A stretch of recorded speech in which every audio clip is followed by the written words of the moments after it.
Irem and Chris, the viral Instagram couple that lives like it's the year 1920, dressed in vintage clothing and dancing iconic American jazz. Their life's a real-world fairy tale. Irem moved to the United States for her PhD and took up swing to make friends and met Chris, who was already living the swing life thanks to his grandfather who introduced him to jazz as a young boy. One night, Chris walked into a dance club and met the love of his life. While it wasn't exactly love at first sight, the two eventually built a powerful friendship and now spread their passion of dance with the world, encouraging their followers to embrace what they love and to smile. Welcome to the show, Irem and Chris. How you guys doing today? Doing great. Thank you. Thanks for having us. Thank you for having us. It's my pleasure to have you. I am probably one of your biggest fans. I saw you guys first on TikTok, followed you over on Instagram, and that's how you know I'm serious. I'm a real one if I'm following you on Instagram. But your guys' backstory, from what I've heard, is something that's out of almost a Hollywood film, in the sense of, here's two individuals who had this passion, which was dance, and dance brought you guys together. So how did that individual interest in dance, how did that, just like in the movies, bring you together? Our dance is a very social one. You'd be surprised at how many people actually do this dance nowadays, even though it's 80 years old, 90 years old, something like that. She came to America to do her PhD, and we met, on the dance floor, and we just, it's funny, interesting. We did not have a great connection at first. She was not in love with my dancing at first, and so it started a bit like a movie where, the beginning isn't as smooth as you might imagine, but eventually we learned to get along a little bit better. Yeah, that's pretty accurate. But I started dancing in Turkey initially, learned to dance there, and then moved to Michigan, United States to get my PhD. Whereas the dance floor, I met Chris. So, yeah. The rest is, as they say, history. So I love it. So it's almost like two people from two different parts of the globe who have the same passion, happen to be in the same place at the same time, whether we say right time, and it brings them together.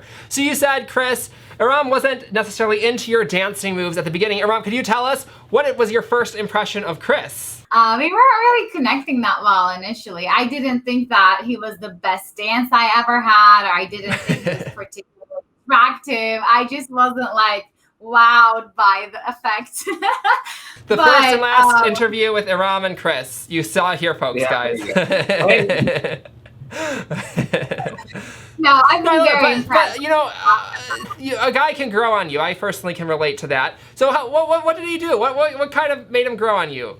Well, actually, the first thing we've done is we went on a date that was a day long to the west side of the state to see the Lake Michigan, and the whole day we just talked and talked and talked and talked. So that will be the day that he grew on me, really, because I thought that he was deeper than I initially saw him to be, and I saw him more as a person with emotions, as a person with history. He was very open with me.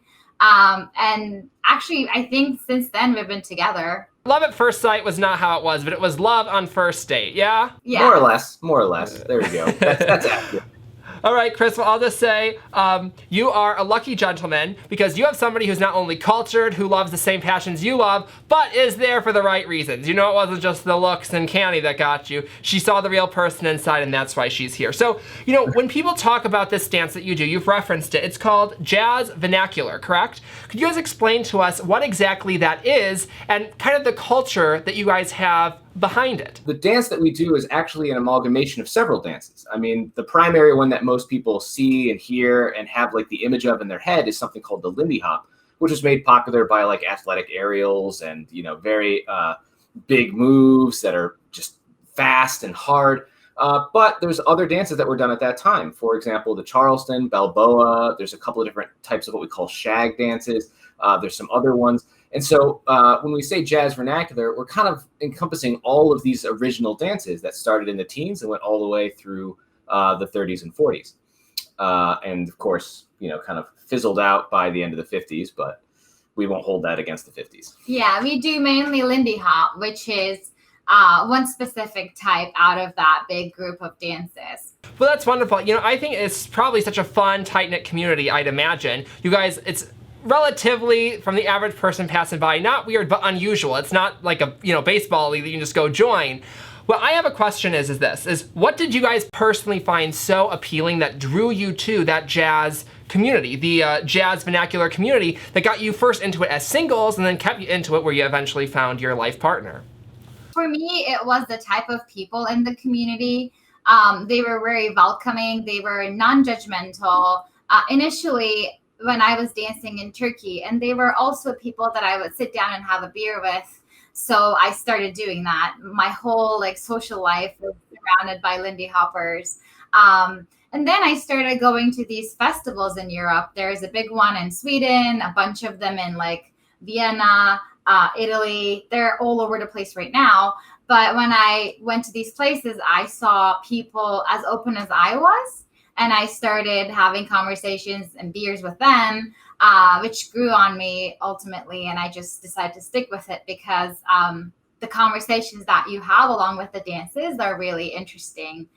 So it's almost not so much just the dance itself, but it's the people and the community that surrounds the dance that makes it so much fun. You know, I have to relate to that. You know, for me, I love the musical theater community, and I imagine there's probably some parallels to this because, you know, you can go to karaoke, or if you're getting dinner or whatever, you got that same common interest. And most importantly, I think that people who make art together, art specifically, you know what I'm saying? There's people who play games, that's great. There's people who, I guess you could also say play video games or work together. But when you create art together, it's this self-expression that you don't get through any other friend group, and I can only imagine how fun and tight-knit you guys are.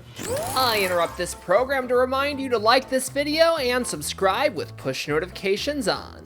I see you're dressed in vintage clothing today, thank you for that. And I personally tune in half the time just to see what cool outfits you're gonna cook up.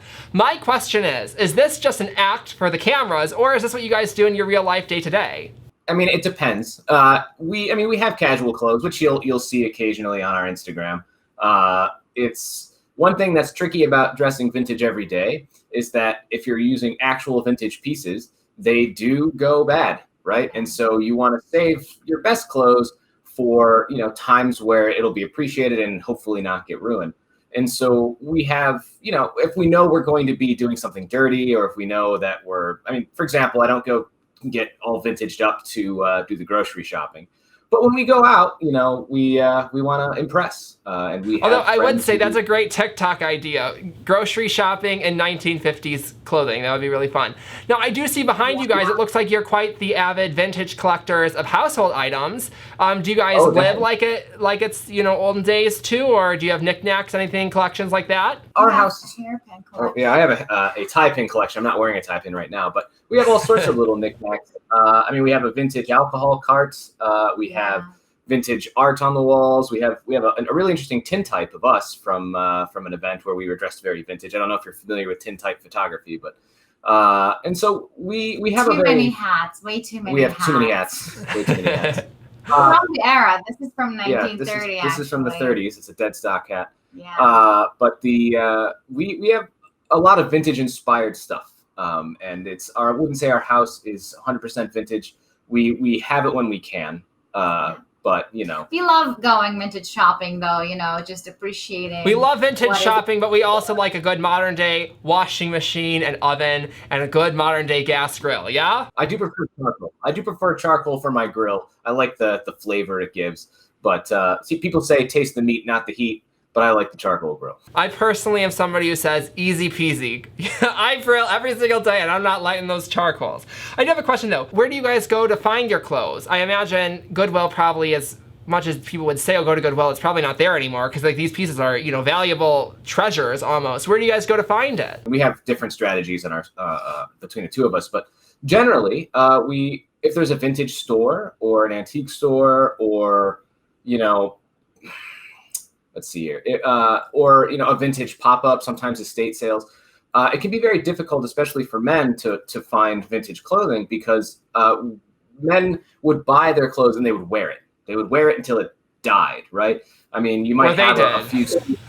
Yeah, or they did, you know, and they died and then I got their suit. That, you know, it's great. Yeah. But what's really nice is that there are a few men's vintage stores that specialize in men's vintage.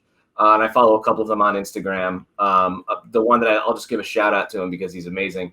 Richard's Fabulous Finds in Chicago. I don't want to give my secret away too much, but He's such a nice dude. Like people should buy from him. Do you guys come to Chicago often? We fairly frequently. I mean, it's because that's my hometown. I am happy to go get all vintaged up. Let's go on the street, talk to people, dance a little bit. I am so down for this. Part 2, yeah? Part 2. Yeah, would love that. We love the tiki bars there too. Oh yeah. Yeah, here in Chicago, we have tiki bars on boats. I don't know if you've ever been on those. So just switching gears here, what does dance mean to you guys? When you're dancing, it's just joy, right? Like you don't see any sad Lindy Hoppers unless they lose the competition. But typically on the dance floor, you're like, in that case, everybody else on the floor is sad. Yeah, but not us, because we're always winning. Yeah, there we are.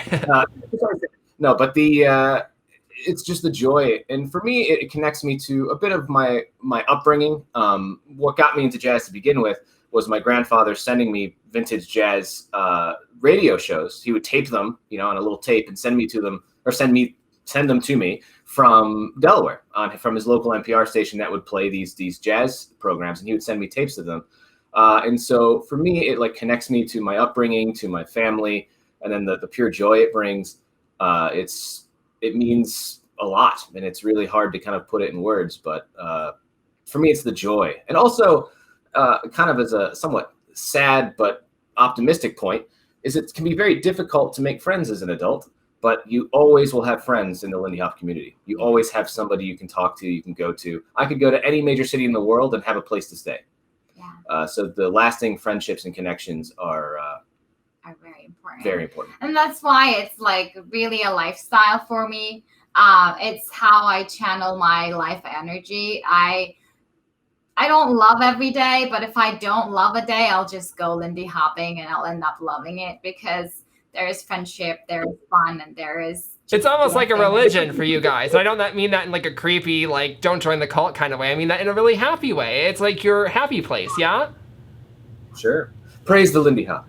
Praise the Lindy Hop, wonderful. All right, my last question for you today is, what do you want to leave the world? What message do you guys have for the world? Just to smile. And that has been our mission because with the COVID hit, there was no way we could dance on the dance floor and have live music and see our friends. So we just wanted to, we were sad, but we wanted to make other people smile. And social media became this very, very optimistic channel where people could see us dance and smile. We have a lot of followers who just like thank us for bringing them joy every week with a silly video or just a cute video.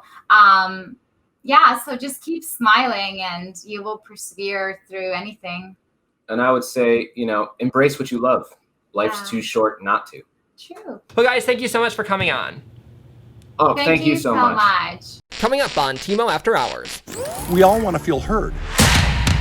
Sven Erlandson, TikTok's viral counselor and motivational coach with over 800,000 followers, he's inspiring millions to be the best version of themselves, one video at a time. Sven grew up in Minnesota with 2 Lutheran parents who showed him the power of faith and acceptance. He went on to join the military, after which he became an NCAA head coach, pastor who supported LGBTQ+ rights, and emergency room chaplain, before starting Badass Counseling with the goal of inspiring others to be the best version of themselves. He's since published 6 books, helped countless clients, and now creates viral motivational content helping millions of people around the world. Have a kick-ass day. All this and more on the next Timo After Hours. Click the green box to see my latest video where I interviewed this really awesome TikTok star who makes funny Christian comedy videos, blue to subscribe for more videos, and pink to see the full series playlist. I'm your boy Timo. Until next time, keep your smile side up.